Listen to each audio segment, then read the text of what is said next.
بنی اسرائیل میں دو بھائی تھے، ایک نیک تھا ایک گناہگار تھا. تو نیک کہتا تو بہت گندا ہے، وہ کہتا یار مجھے اللہ پہ چھوڑ.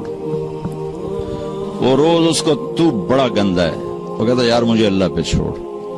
تو ایک دن کہنے لگا تیری بخشش نہیں ہو سکتی اللہ کی قسم. قسم اٹھا لی. وہ دونوں مر گئے. تو اللہ نے وہ اس عابد سے کہا تو نے اتنی بڑی قسم کیوں اٹھائی کہ اس کی بخشش نہیں ہو سکتی؟ تو ٹھیکیدار، چل بے تو جا جنت میں.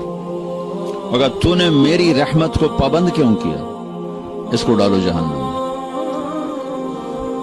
تو کسی مسلمان کو حقیر نہ سمجھو،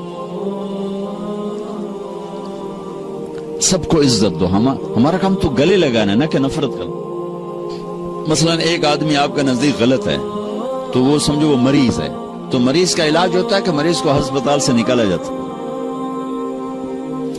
تو بھائیو میں آپ کی منت کرتا ہوں کہ یہاں آپ امت بن کے رہو، مسلم بن کے رہو.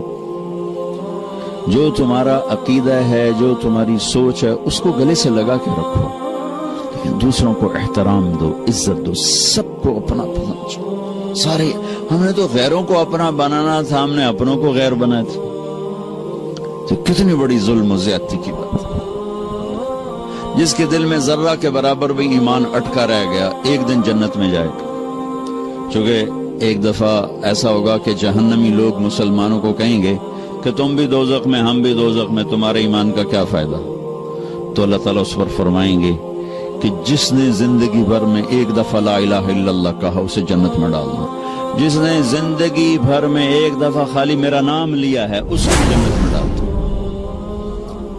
پتہ نہیں اللہ تعالیٰ کس کو کس بات پہ خوش ہو کہ اللہ اس کو جنت دے دے، ہم اور کس بات پہ ناراض ہو کہ اللہ ہماری پکڑ فرما دے. کوئی خبر ہے؟